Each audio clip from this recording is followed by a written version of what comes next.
Hi guys, kumusta kayo? This time is mag-unbox tayo ng isang Bluetooth headset na galing sa Lazada. Nabili ko siya nung flash sale nila. Mura lang kasi kaya tinry ko bilhin. First time ko rin experience ng Bluetooth na headset. Nabili ko siya sa Lazada guys ng ayan, ito yung 335 pesos kasama ng shipping. Tapos kahit quarantine, dineliver naman nila. Mura lang kasi tinry ko, saka i-share ko sa inyo. Isipan ko lang din i-share kasi nung sinearch ko sa YouTube, walang ganitong nag-review eh. Tapos affordable lang siya. From 700 pesos naging 299 na lang siya.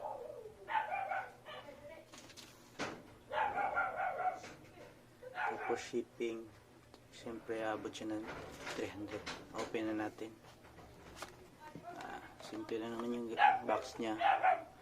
Yan, nakalagay sa harap. Tapos saan natin?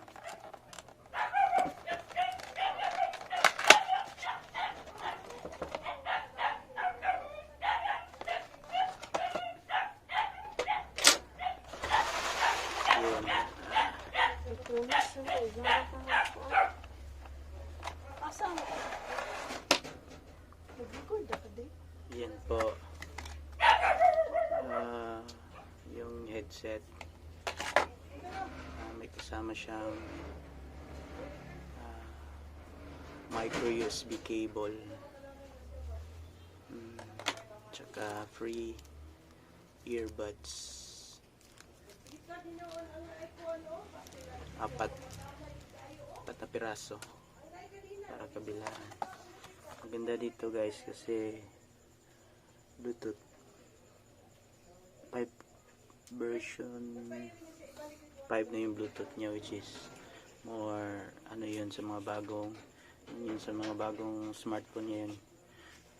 Medyo siya power efficient, at saka sabi doon matagal daw malobat kasi di siya ganun ka power hungry. Yan lang naman laman ng box, wala na. Then tingnan na natin ito.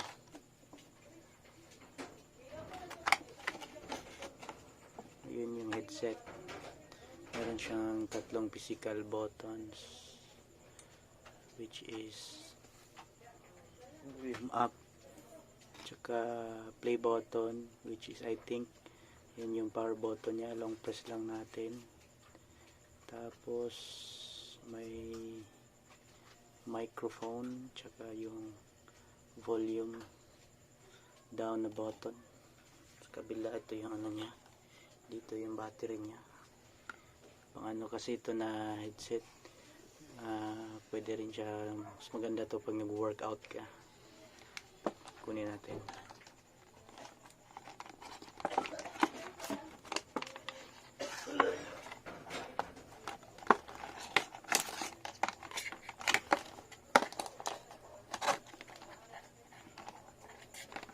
Test natin ng nito, yung battery life niya, tsaka yung base, tsaka yung clarity niya, kung satisfied ba tayo. Kasi hindi naman ako masyadong mahilig sa mga ganito eh. Ngayon ko lang din nag-try ng mag-Bluetooth. Meron ako dating earbuds pero hindi ko nagamit ng yan. Yun, magnet yung dalawa niyang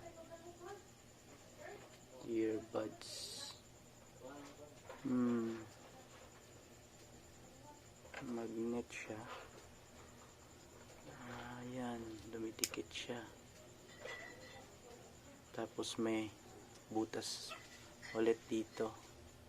I think another microphone or noise cancellation mic, dalawa. Dito na side yung micro USB port nya, yung mga physical buttons, tsaka yun lang. Dito naman is yung battery, ano to, nandito yung battery nya.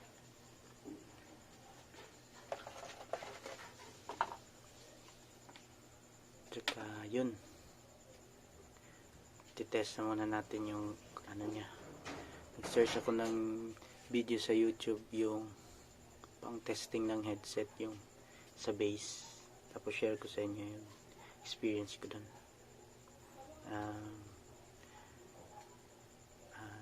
Hanggang dito muna, tapos i-edit ko lang, didikit ko lang yung kumbaga dudugtong ko lang dito. So yun guys, bago pa lang muna lahat, kukonek muna natin siya sa phone natin. Kung baga try natin kung okay ba yung product, kasi merong ibang delivery sa Lazada, yung minsan ayaw gumana, ayaw mag-charge, saka ano, yung iba sira. Sige, long press lang natin to. Turn on muna natin siya, yung play button. Wala siyang manual guys, kaya inaano ko na lang siya. Yun, umilaw, nag blue, tapos nag red. Ayun, tapos kukonect natin siya dito sa cellphone natin. Sa girlfriend ko nga pala ito, kasi gamit ko yung phone ko. Yan.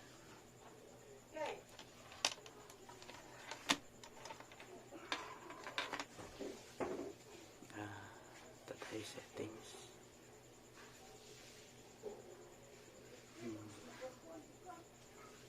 Bluetooth. Yun, kita agad siya. TYLEX X-Q7, X-Q7. Tayo natin kumonekta. Loading pa siya.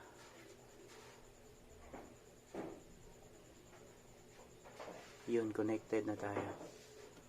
So pag connected na siya guys, yun, nagbo-blue na yung LED indicator niya.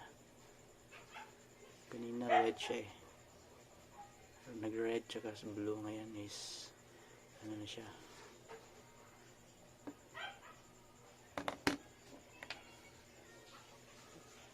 focus na. Yun, connected. Check natin dito sa phone. Yun, sabi doon sa ano, yung kinabit ko siya din doon sa isang dito sa phone ko. Pag open ko, tinry ko ito kanina, may 80% siya agad na battery. Kaya ngayon sa iPhone hindi lang makita eh, pero dun sa phone ko nakita naman 80% yung out of the box na power niya. Yeah, ngayon naman is next is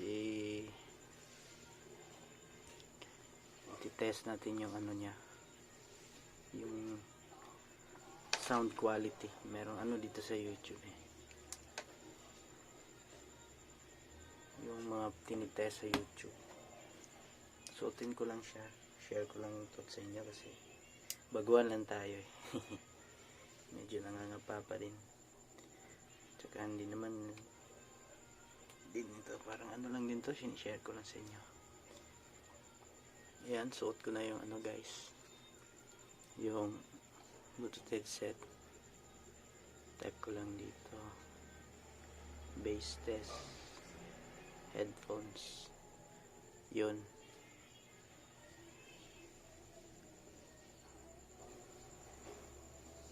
tapos yun,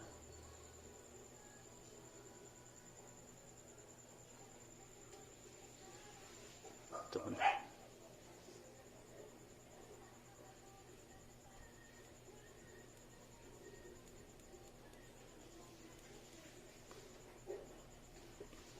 90% volume muna tayo.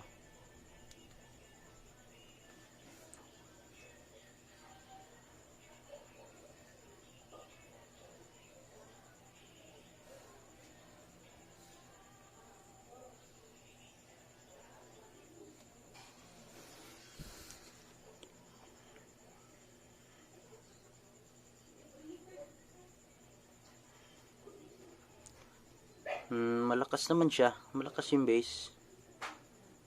Clear na clear yung ano. Yun. Kita niyo tumatalbog yung speaker, guys. Yun yung bass niya. Okay naman yung ano. Malakas siya.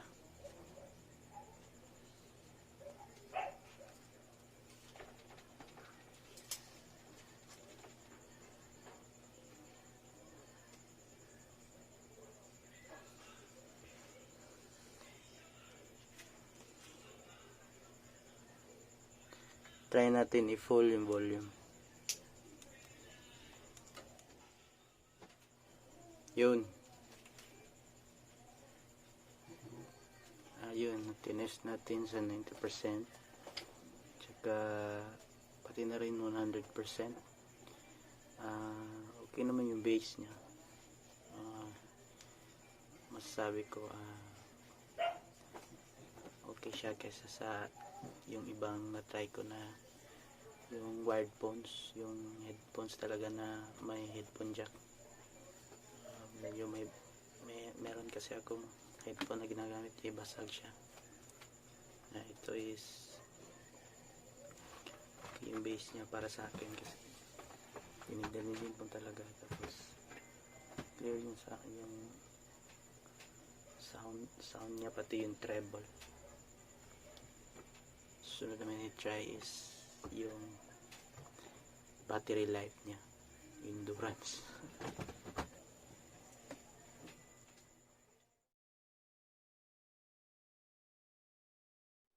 So yun guys, ginamit ko siya ng tuloy-tuloy kagabi mula 7 PM ng gabi hanggang nalobat na siya ng 12:45 AM in the morning.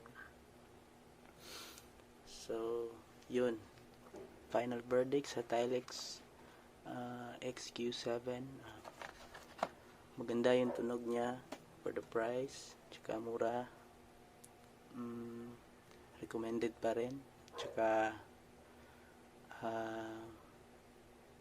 meron pala siyang IP ano yan,